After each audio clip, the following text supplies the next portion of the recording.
Bismillahirrahmanirrahim. Perkenalkan, nama saya Fadil Mufidi. Saya akan sedikit meresume tentang bab 6, yaitu atom kimia pada buku The History of Chemistry, karya John Hudson tahun 1992. Baik, lanjut. Yang pertama ada analisis kuantitatif dan hukum konstan komposisi. Teknik analisis kuantitatif dimajukan secara signifikan di Jerman oleh Martin Klaproth yang lahir pada tahun 1743 sampai 1817. Nah, dia mencurahkan perhatian pada sumber kesalahan dan eliminasi. Dia mempublikasikan semua data eksperimentalnya seperti bobot sampel dan endapan, sehingga orang lain dapat memeriksa kesalahan apapun. Dalam analisis mineral, ia menemukan bahwa jumlah konstituen kurang dari 100%. Analisis terkenal lainnya pada periode itu adalah Louis Nicolas Vauquelin yang lahir pada 1763 dan meninggal pada 1829, yang menemukan kromium pada 1798.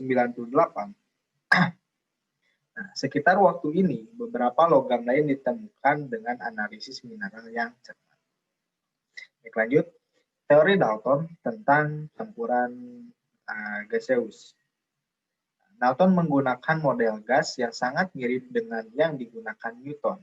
Penting untuk disadari bahwa gambaran Newton dan Dalton tentang gas pada dasarnya adalah gambar statis, dan sangat berbeda dari model dinamik yang diberikan oleh teori kinetik gas. Yang dikembangkan sampai pertengahan abad ke-19, Newton membayangkan gas sebagai susunan 3 dimensi dari partikel yang saling tolak. Dia menunjukkan bahwa jika gaya tolak berbanding terbalik dengan jarak antar partikel, maka tekanan sejumlah gas tetap berlipat ganda ketika volumenya dibelah dua sesuai dengan hukum Boyle. Kemudian ada berat atomik dan proporsi ganda.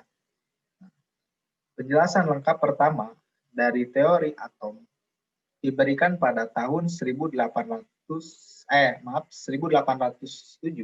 oleh Thomas Thomson yang lahir pada 1773 dan wafat pada 1852. Dalam edisi ketiga dari System of Chemistry-nya, Thomson telah mengunjungi Dalton pada tahun 1804 dan telah diubah menjadi pandangan Dalton pada kesempatan itu. Memang ada beberapa bukti yang menunjukkan bahwa Thomson berada di ambang teori yang serupa. Dalton menerbitkan akunnya sendiri dalam bukunya A New System of Chemical Philosophy yang terbit pada 1808. Dan kontroversi atas teori atomi kimia. Keberatan serius terhadap teori Dalton berkaitan dengan prinsip kesederhanaan. Jika hipotesis Dalton bahwa atom senyawa air hanya terdiri dari satu atom hidrogen dan satu atom oksigen salah, maka berat atom oksigen tidak akan hanya menjadi berat yang ditemukan secara eksperimental untuk digabungkan dengan berat unit hidrogen. Ketidakmungkinan adanya cara untuk menentukan komposisi atom senyawa meyakinkan beberapa ahli kimia bahwa teori atom tidak akan pernah memiliki banyak aplikasi praktis. Pada tahun 1814,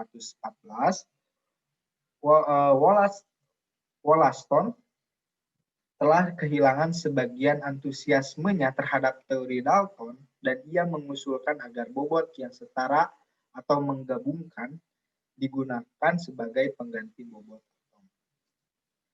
Dan Berzelius dan berat atomik.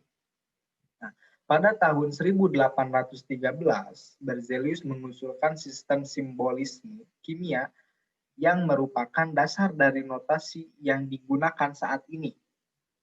Dia menyarankan agar satu volume elemen diwakili oleh huruf awal nama latinnya yang ditulis sebagai kapital.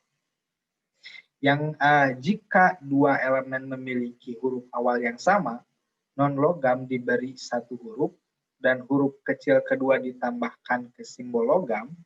Nah, meskipun Berzelius menentang konsep Avogadro tentang molekul penyusun, ia menjadi pendukung setia teori atom Dalton, dan simbolnya kemudian digunakan untuk satu atom suatu unsur daripada satu volume. Nah, yang terakhir ada hipotesis Probe. Dalton telah mengadopsi pendekatan rasional untuk menentukan rumus yang menjadi sandaran berat atomnya. Nah, banyak yang tetap skeptis terhadap teori atom kimia.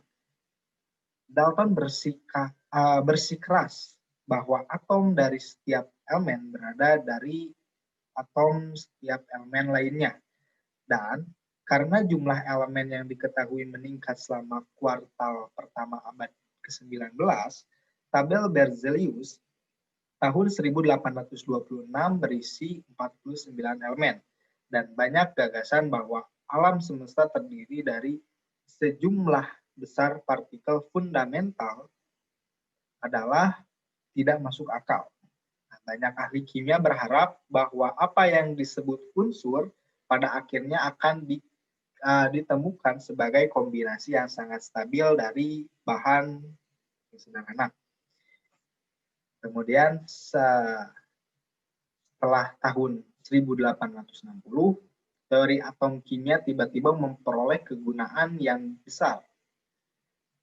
Cannizzaro berhasil meyakinkan komunitas kimia bahwa kebingungan mengenai berat atom, unsur, dan rumus senyawa dapat dihilangkan jika hipotesis Avogadro diterima. Susunan periodik Mendeleev segera menyusul, dan konsep valensi serta rumus struktur memberikan penjelasan yang kuat dalam kimia organik. Pada saat itu, atom yang berbeda telah ditemukan mengandung partikel subatom yang identik, dan transmutasi radioaktif pertama telah dibuktikan. Nah, pada tahap itu, baik pendukung teori Dalton maupun mereka yang percaya pada kesatuan dasar materi dapat dipuaskan. Mungkin sekian dari saya tentang ringkasan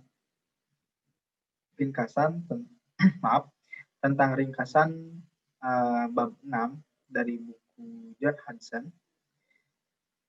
Ditutup dengan doa, Rabbana atina fid dunya hasanah wa qina adzabannar, dan terima kasih kepada yang sudah melihat teori ini.